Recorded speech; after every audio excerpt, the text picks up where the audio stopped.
and let us all do we can to build a better future. There's been an overall running theme with today's show, especially about this ongoing homelessness crisis that's happening in the United States, but also the fact that, again, you know, people don't want to return back to the neoliberal normal. Mm-hmm. You know, after 2020 and how the government abandoned us, how our lawmakers just don't want to give us Medicare for all or anything else, corporate media has been trying to run with this narrative that, you know, people just got to get back to work. Mm-hmm. Don't raise wages. Don't forgive student debt. They're trying to, I guess, mentally train us to go right back to how things were. But see, the thing is, it's not going to go back. What corporate media wants us to do is just to be silent and obedient and just, I don't know, just work until we die. Yeah. But see, the thing is, people know better now. People are seeing that it's all crap.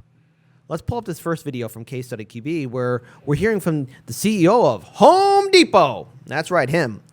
He's basically saying don't raise wages because it's going to hurt the economy. Let's play this video again. Shout out to Case Study QB. Be sure to follow him on Twitter, YouTube, and on Odyssey. Everybody's talking about paying people more money. The politicians are all saying, oh, you got a problem? You can't hire people? Biden says, pay them more money. We have a phenomenal shortage in labor in America today. One example, North Carolina. The state of North Carolina pays an unemployed person $400 a week, and they get $300 a week from the federal government. That's $700.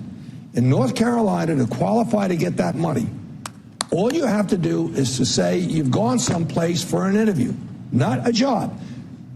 Our textile company gets people to sign up for an interview with 60 people. 25 show up. The other 35, they've met their obligation to get the $700 and they get it. We are creating distortions. I have, God bless Rick. How much of that is transitory? Like come the fall when some of these unemployment benefits roll off, how many more people come back to the labor market versus structural declines? No, what I'm saying is not transitory. When you give somebody a raise, commodity prices go up and down. The price of milk, raw milk, goes up and down. But when you pay a truck driver a raise, you don't go back to him and say, oh, by the way, we gave you $17 or $22 an hour. We're going back now to the old rate. We don't do that. And a round number, about 65% of all corporate costs is labor. So when you're paying, you're not going to take that money back. The tragedy is the people you're trying to help are the ones who will get hurt the most with hyperinflation. All these things that are going on, one of the reasons, Joe, I agreed to come this morning was I am terribly concerned about triggering off a period of inflation like the late 70s. Who gets hit? The little guy. The guy who's buying milk for 4 kids. The guy who eggs and butter and cheese and all these things. They go up in price. They don't come down. And who gets hit? Doesn't hurt me one bit. So we spend a little bit more. Pause it real quick. No, just got to give a shout out to the multimillionaire or billionaire or whatever he makes, making way more than he's talking about, complaining that people getting for not even a living wage, but like unemployment benefits are going to be the people that are. What is this asshole on? You know, here's the thing. You know, he just mentioned milk, eggs, cheese, and butter. And I'm pretty buttermilk. He said buttermilk. Oh, he said buttermilk or anything else like that. Well, here's the thing. You know, there's probably a lot of working class Americans that would love a chance to go to the store to buy eggs, cheese, buttermilk, milk, I don't know, all of that good stuff, fruits and vegetables. How much do you think this guy tips at restaurants? Very little. I know, because here's a little inside thing about these rich people, folks. And I'm pretty sure there's a lot of people in the audience that'll agree. Rich people are the cheapest people, man. They don't tip. And you know, it's like that scene from Casino. Mm-hmm. I recommend you guys watch that movie. There's a scene in there where again, like where the main characters are saying like, look, the rich people, like rich clientele, are the worst. They don't tip and they steal towels. Because again, they are the worst. And here you have this guy who's again who's a CEO, and he's pretending to care about working class citizens. But here's the thing. We're due for a wage increase. We were due for one for a very long time. And these corporate CEO bastards have been giving themselves raises for such a long time that they're used to being fat. They're used to being obese. They're used to being greedy. They're used to their little system going the way they want. Screw the poor people, because the rich people are buying our politicians. And then they buy off our media. And then they also buy off independent media too, like, I don't know, TYT, I don't know, just name them out, who have gold-plated healthcare and actually, speak out against marches for Medicare for all, or even speak out against forced to vote. And these CEOs who, again, own the media, own our politicians, then they want to start finger-wagging at everyone, saying, how dare you be on unemployment? How dare you ask for a wage increase? How dare you ask for Medicare for all? You should be lucky you're in America. Everywhere else is terrible. But somehow, other democracies have figured out how to do wage increase, UBI, Medicare for all. Somehow they figured it out. Do you want to know why we haven't figured it out? It's because here in the United States, we're so used to being whipped. Here in the United States, our corporate media, which is owned by these CEOs, these Wall Street executives, these bankers, have trained us to be silent and obedient. But we know better now. Remember, our federal government abandoned us. Daniel. Yeah. No, I was just going to say that this is why we have to win. Mm-hmm. This is why we have to organize. This is why we have to fight back. This is why we have to build a power base, because we know what they're going to do with us if we don't. Yeah. They want us to work until we die. That's what they want. But see, the thing is, all these workers right now, regular working class people, they're not lazy. They're not tired. They're not deficient. What it is that we've been working for so long, we are exhausted. So I got another video. Let's pull that video up from Case Study QB. And again, it's the same story. It's on Fox News, though. But again, we're going to see corporate media and their guests talk about why we can't do student debt forgiveness and why it's bad. Why it's bad that working class people will get more money and be debt free. You're going to find out why again. Why again? Anything you see on Fox or CNN, MSNBC is BS. Let's play that video. Your tax dollars on something else, too. He and Elizabeth Warren have teamed up, and they're leading calls for President Biden to cancel $50,000 worth of student loan debt per person and extend the federal government's payment freeze, arguing that the burden on borrowers is what's hurting the economic recovery. Your reaction? So my take on this is the worst problem we have right now economically in the country. The economy is booming. The economy is going to be growing at 7 or 8% in the next quarter. It's booming. So what is our big problem? It's a shortage of workers. Why is that happening? There's a host of reasons, but it has been absolutely demonstrated that the supplemental unemployment compensation and now the child tax credit payments, and by the way, the relief from student loan, all these things are disincentivizing people from going back to work. I mean, student loans is just like anything else. It's the average of $200 to $299 per month that families on average or borrowers have to pay on their student loans. If you basically stop that requirement, you forgive those loans, which by the way has enormous moral hazard attached to it. I think there's a big problem there. But if you do that, you're effectively giving those people more supplemental income, more reasons not to go back to work. Nothing could be the worst decision right now. Well, what was interesting. Thanks, Callie and Conway. How was your last job? Oh, yeah, pretty quick.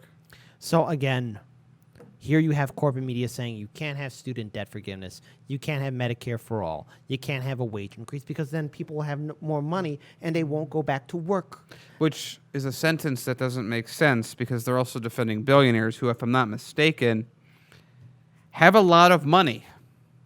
Yeah. Also, everyone that works 2 or 3 jobs, you're lazy, according to people that work not that much. Yeah, let's face it. Look, and I'm pretty sure there might be some people who say, well, CEOs work hard. All what the CEO does is walk in his office or her office. Got to be inclusive here, and they just sit in their chair. They make their little phone calls. They make their decisions. But even if they make a mistake, the federal government will come to the rescue, dun, dun, dun, dun, and give them a golden parachute. I mean, we saw it happen before with the banks in Wall Street. They do it all the time. A CEO can make a terrible, horrific mistake with the business, and the business can go under. The whole economy can crash, but they'll be fine. They're given a golden parachute. Yeah. They're okay. They don't do anything. Or is it that they inherit their wealth? They're lazy. That's what the CEOs are. And now they're upset that all of a sudden people want a meal. They're tired of the crumbs, and we're no longer buying your BS. Yeah, and it's, we're in this weird situation where so many regular people have bought into this argument, although I would argue that is changing very quickly, and what is changing it? online media, what is being suppressed right now? Online media. Who is suppressing it? People in power and old media. Yeah.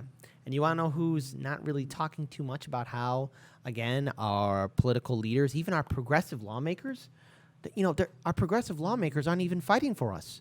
They're not. They weren't there for the Force the Vote town hall that was hosted by Jimmy Dore, Breonna Joy Gray, Cornel West, Justin Jackson. They weren't there to fight for the $15 minimum wage increase. That's right. Our progressive lawmakers weren't there. Our progressive lawmakers have turned a blind eye to all the promises that Joe Biden and his administration broke. Our progressive lawmakers were not there for the March for Medicare for All. Now, yes, maybe Cory Bush was there, but, I mean, come on. Just one. I thought this is what they ran on, Medicare for All, and now our revolution is now becoming pragmatic progressives. Isn't that great? Pragmatic progressives. That's what they're being, pragmatic progressives. And even then, our great leader, Bernie Sanders, Crystal Ball wasn't even giving him that much of a hard time, but you saw him squirming in his little chair. It's like, that was Bernie the cuck. Bernie the cuck Sanders. But, Kit, we've heard from people that you are not a real progressive if you go after Bernie for not following through with the things that he said he was going to do. You should just allow him to get away with everything. And even that's AOC what makes, too, right? And AOC, especially AOC. Guys, I mean, you've heard it from the shit left. It's, if you don't do what they say, and then, by the way, these are people that are doing quite well themselves. Isn't it interesting to think about that most of the people that are not for Medicare for All have good health insurance? Gee, I'm pretty that most of the people that argue against increasing the minimum wage make above the minimum wage. It's just a random thing that just, I don't know, just a coincidence that happens. And so if you say Bernie Sanders isn't doing enough as a senator that can stop everything from happening if he chooses, well, then you're an idiot. And there's no other way to put it except there is. Yeah. So, again, always remember, those that don't stand with you or he's that saying that, well, Medicare for All, now is not the time. Student debt is now is not the time. Force the vote. We got to keep our powder dry. Oh, no. See, here's the thing. And then then they have their giant powder warehouse in it. Someone with malfeasance lights a spark or has been selling the powder. Yeah. And then the arsenal explodes and they're like, we got to build more powder now, guys. Real sorry about that. That's 2008 for y'all. Yeah. Again, this is corporate media. They're saying that you shouldn't be allowed to have student debt. You shouldn't have wage increase. Here's the thing. Screw them. Yeah. By the way, does she know that high school's free for sort of the same exact reason we're asking for college? Pretty soon. You know what? I don't know. Maybe I'm wrong about this. Well, books are already like $5,000. Well, maybe I'm wrong about this. Okay, and I hope I never see this scenario happen. But watch, you see some of these lawmakers or even corporate media do a story about, should we start charging people to go to high school? Because that could happen, because let's face it, early in today's show, we covered how they're making homelessness illegal in the wonderful city of Angels, Los Angeles, which is home to the largest progressive news network. News network. TYT, also known as the middle-aged McCarthyites. All right. So there we go. Break the system. We don't owe these politicians anything, and protest in front of their houses, protest in front of their offices. They don't deserve to be comfortable because they're not fighting for us. They only fight for their donors or people that will carry water for them.